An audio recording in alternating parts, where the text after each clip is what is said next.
मन माणिक लहर समंदरे, मुरजीवा नग सीपन सायर, वो निर्मल आनंद कंदरे। मन माणिक लहर समंदरे, मुरजीवा नग सीपन सायर, वो निर्मल आनंद कंदरे। अब कितनी प्यारी वाणी बोली है गरीबदास साहेब ने अपने कबीर परमात्मा के विषय में। भाई मोती मुक्ता दर्शत नाही, ये जग है सब अंदरे, दिखत के तो नैन चश्म इनके, फेरा मोतिया बंदरे। अब क्या बताते हैं कि जिनको तुम विद्वान समझा करते, बड़े वेदों के ज्ञाता हैं, बड़े मर्मज्ञ ज्ञाता हैं। अब जैसे आपने अभी देवी भागवत महापुराण के गीता प्रेस गोरखपुर से प्रकाशित पृष्ठ नंबर 414 पे छठे सकंद में क्या पढ़ा कि सतयुग के ब्राह्मण वेदों के पूर्ण विद्वान होते थे और वो दुर्गा की पूजा करते थे। 562 पृष्ठ पर दुर्गा कहती है ब्रह्म की पूजा करनी चाहिए, उसके अतिरिक्त दूसरे की धारणा भी नहीं लानी चाहिए, उसकी पूजा करो, वो ब्रह्मलोक में रहता है। अब गीता जी अध्याय नंबर 8 के श्लोक नंबर 16 में लिखा कि ब्रह्मलोक पर्यंत भी सभी जन्म मृत्यु में है, पुनर्वृत्ति में है, ये भी स्थायी नहीं। अब यहां परमात्मा कहते हैं मोती मुक्ता दर्शत नाही, ये जग है सब अंदरे। अंध माने अध्यात्म ज्ञान नेत्रहीन, इनको अध्यात्मिक ज्ञान नहीं था इसलिए अंधे थे सब। अब दुर्गा भी अंधी, पूर्ण ज्ञान नहीं, वो कभी ब्रह्म तक ही बताती है, उसकी पूजा करो। भाई दिखत के तो नैन चश्म इनके, फेरा मोतिया बंदरे। अब दुर्गा कभी कहती है अक्षर ब्रह्म, वो ब्रह्म जिसने सारी सृष्टि रची वो अक्षर ब्रह्म है, और फिर क्या उस ब्रह्म की पूजा करो, उसका ओम मंत्र है, परमण मंत्र है। तो इन सब के मोतिया बिंद था। मोतिया बिंद कैसा होता है? जैसे सफेद मोतिया हो जा किसी के आंखों में, उनकी आंख इतनी स्वस्थ दिखाई देती है जैसे कति सारा दिखता हो, लेकिन उन्हें दिखता कुछ को नहीं, कति नपट अंधे होते वो। तो ऐसे ही विद्वान भगवान देवी और देवता हमने कति भगवान प्राप्त दिखाई दे थे और बड़े विद्वान नजर आवे थे, इनको तो कैख है बिना ज्ञान था। अब जैसे अभी तक हमारे पवित्र हिंदू धर्म के ये गुरुदेव लोग हमें ये नहीं बता सके कि पुराणों में क्या लिखा है, ब्रह्मा विष्णु महेश की क्या स्थिति है, तो ये आँखें कैसे कह सकते? तो अंधे थे, अंधे बिन ज्ञान नेत्रहीन, इनको ये भी ना समझ में आई गीता, पवित्र गीता जी और पवित्र चारों वेद और पवित्र पुराण हमें क्या संदेश, यथार्थ संदेश दे रहे। और पुराणों के वक्ता ब्रह्मा जी, ये आप अज्ञान अंधेरे में, इसलिए बताते हैं मन माणिक लहर समंदरे, मुरजीवा नग सीपन सायर, वो निर्मल आनंद कंदरे। भाई मोती मुक्ता दर्शत नाही, यो जग है सब अंदरे, दिखत के तो नैन चश्म इनके, फेरा मोतिया बंदरे। ये दिखत के तांख बड़ी निर्मल दिखाई दे, बड़े विद्वान नजर आवे हैं, पर इनका अज्ञान रूपी मोतिया बंद हो रहा है। नर नारायण देशी पाके, जय कट्याना यम का फंदरे, रतन अमोली दर्शत नाही, धक है वाकी जिंदरे। कि ऐसा सुंदर शरीर प्राप्त पाके और फिर भी भगवान नहीं मिले, और कहते हैं वो परमात्मा नहीं प्राप्त हुआ तो धिक्कार है उसके जिंदगी ने, इस मनुष्य जीवन को। भाई पूर्ण ब्रह्म रटे अविनाशी, जो भजन करें गोविंद रे, भाव भक्ति जा हृदय होई, फिर क्या कर है सुरपति इंद्रे। अब जिनके सच ये ज्ञान समझ में आ गया और सच्चे दिल तो भक्ति में लौ लाएगी, कहते फिर यहाँ का सुरपति देवताओं के राजा इंद्र की पदवी भी हमारे लिए व्यर्थ है। वो भी वो क्या कर है सुरपति इंद्रे, यानी उसके सामने वो सुख देवताओं के राजा इंद्र का भी व्यर्थ है। व्यर्थ क्यों है? क्योंकि वैसे तो इंद्र को बहुत सुख है, देवताओं का राजा है, स्वर्ग का राजा है, लेकिन यू राज रहेगा कितने दिन? यू ज्यादा समय नहीं रहे, इसका फिक्स टाइम है।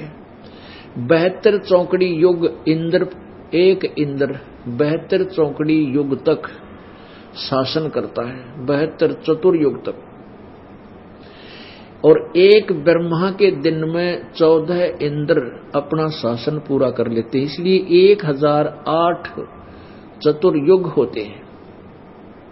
तो 72 चतुर्युग जब ये ब्रह्मा इंद्र पूरा कर लेगा, और इसने अपने ही तप और अपनी ही यज्ञों से उस इंद्र का राज को प्राप्त किया, मृत्यु को प्राप्त होगा। 72 चतुर्युगी तक राज करके 72 चतुर्युग, सतयुग, त्रेता, द्वापर, कलयुग, एक चतुर्युग। इसमें 43,20,000 वर्ष होते हैं एक चतुर्युग में। और ऐसे ऐसे 72 चतुर्युग तक एक जीवात्मा इंद्र की पदवी प्राप्त करके स्वर्ग का राज्य भोगती है, और फिर मृत्यु को प्राप्त होकर गधे की योनि प्राप्त करता। शटार्डुस की 84 लाख योनियों का गधे से होता है। अब के फूक गई से इंद्र के राज ने आग लगा, जो फिर गधा बन गया। बताओ के काम आया वो सुख, अब पहाड़ टूट गया।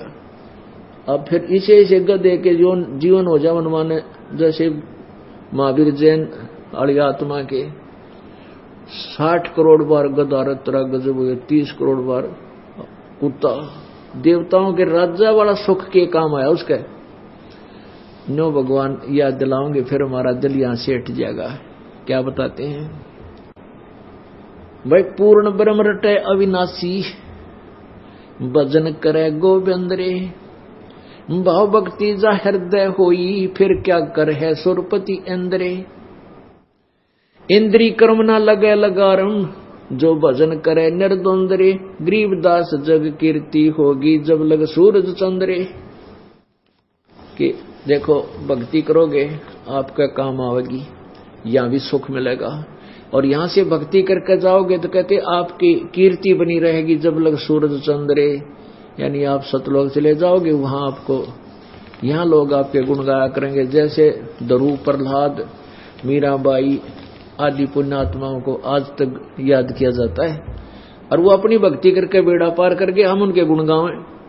तो ऐसे ही हम अपना कर्म बनावांगे, सतलोक चले जाएंगे, और पीछे आने वाले आप जी के गुण गाया करेंगे, बड़े अच्छे भगत थे, और वह बेड़ा पार कर गए। इंद्री कर्म ना लगे लगारम, जो भजन करे निर्द्वंद रे। निर्द्वंद माने और सब तरफ से ध्यान हटा के अपने मालिक के चरणों में लगे रहे। काम जो अपना पेट रोजगार निर्वाह के लिए धंधा करे, उसमें भी मालिक को भूल नहीं पड़ने दे, उसको कहते निर्द्वंद भजन करना। और गरीब दास जग कीर्ति होगी, जब तक सूरज चंद्रे। अपने आत्माओं कबीर परमेश्वर जी अपने तत्व ज्ञान को आप ही बताने आते रहते हैं, और फिर हमारे जैसे दास की सेवा लगा देते हैं, ड्यूटी लगा देते हैं, अपनी प्यारी आत्माओं को अपने यथार्थ ज्ञान से परिचित कराने के लिए। अभी तक हमें ब्रह्मा विष्णु महेश के बारे में क्या बताया गया था कि अजर व अमर हैं, सर्वशक्तिमान है, ये सृष्टि के रचनहार हैं, और ये पूर्ण परमात्मा है, सभी ब्रह्मांडों के रचयिता यही हैं। अब इनकी यथार्थता हमारे सामने आ गई। कहां से पता चला? इन्हीं की जीवनी से। ब्रह्मा विष्णु महेश की जीवनी किन में है? पुराणों में। अब आपको ब्रह्मा विष्णु महेश की थोड़ी सी झलक दिखाते हैं। पुण्यात्माओं, ये सत्संग स्थल जो है एक ऐसा सामूहिक स्थल है जिसमें पहली कक्षा के बालक भी, बच्चे भी होते हैं, यानी श्रोता है, और दूसरी कक्षा के भी, यानी कुछ ऐसे हैं जो पहली बार सत्संग सुनने आए हैं। हमारे भगतों ने समझा बुझा के लाओ, एक बार चल लो आप हमारे गुरु जी का सत्संग तो सुन लो, नाम ना लियो पर ज्ञान तो सुन लो। तो उनके लिए भी हमने ये क ख ए आ सारे सिखाने पड़ेंगे, क्योंकि अभी तक भक्ति मार्ग का क ख भी ज्ञान नहीं किसी को। तो इस दास ने स्टार्ट से लेकर और लास्ट तक की पढ़ाई नए सिरे करानी पड़ेगी आपकी। और पुण्यात्मा, इस दास को तो परमात्मा ने मजदूरी दी है या अनमोल दे रखी है, और इस दास को उसी दिन से ये एहसास हो गया था कि परमात्मा ये शरीर भी तेरे काम आ जाए, इस टुकड़े टुकड़े भी मालिक आपके काम आ जाए, मेरी मिट्टी सफल हो जाएगी। तो इस दास ने जब से ज्ञान हुआ है उसी दिन से दिन और रात एक कर रखा है। अब आप देखते हो 13-14 घंटे पहले सत्संग करता हूं, फिर आप जी से मिलता हूं, और फिर और आश्रम की भी जो व्यवस्था करनी होती है आप जी के लिए वो भी करता है दास। और कितना 12 बजे 1 बजे जाकर सोने का समय मिलता है, फिर बखते उठ कर फिर। तो ऐसे ही जब से इस मार्ग का दास को एहसास हुआ है, प्राप्ति हुई, आदेश हुआ है, उसी दिन से ये वर्षक प्रयत्न और ये परिश्रम दास का चल रहा है, और ये सफल हो गया प्रभु की कृपा से। तो इसलिए दास जरा से भी आलस नहीं करता कि परमात्मा फिर नाराज हो गया ना, फिर मेरे पिल्ला कुछ नहीं रहेगा। तो हर तरह हर मर्यादा में रहता हुआ, हर पॉइंटों से बचता हुआ परमात्मा के गुणगान करता हूं। तो यहां ये ऐसा है कि पहली कला कक्षा से लेकर लास्ट तक ये नए सिरे नई पढ़ाई पढ़ानी, क्योंकि पहले ज्ञान से विपरीत है सारी, और इसमें मेहनत ज्यादा करनी पड़ेगी दास ने, क्योंकि बार बार रह कर प्रमाण ना दिखाऊंगा तो कुछ भी पल्ला ना पड़े आपका ये 2 घंटे व्यर्थ जाएंगे, जिसको नए सिरे से नहीं बताया जाता। अब हम ब्रह्मा विष्णु महेश के ऊपर आश्रित हैं। अब थोड़ी सी झलक दिखाते हैं कि ब्रह्मा विष्णु महेश जी की क्या स्थिति है। अब देखिएगा देवी पुराण। अब ब्रह्मा विष्णु महेश जी की उत्पत्ति आपको दिखाते हैं। श्री ब्रह्मा विष्णु महेश जी का जन्म, इनके माता पिता कौन है, थोड़ा सा विस्तृत दिखाएंगे। और जो पुण्यात्मा पहली बार आए हैं या बार बार जो, क्योंकि ये ज्ञान एकदम समझ में नहीं आता, आप कम से कम भी 1 वर्ष तक लगातार सत्संग सुनोगे, जब आपकी बुद्धि विशाल बनेगी। और उसके लिए बार बार ये लेक्चर अर्थात ये सत्संग करने अति आवश्यक होगी। अब अभी तक हमें परमात्मा कबीर जी ने 600 वर्ष पहले कहा था कि धर्मदास ये जग बोराना मन विचलित है, और कोई न जाने पद निर्वाणा, मोक्ष मार्ग का किसी ने ज्ञान नहीं है।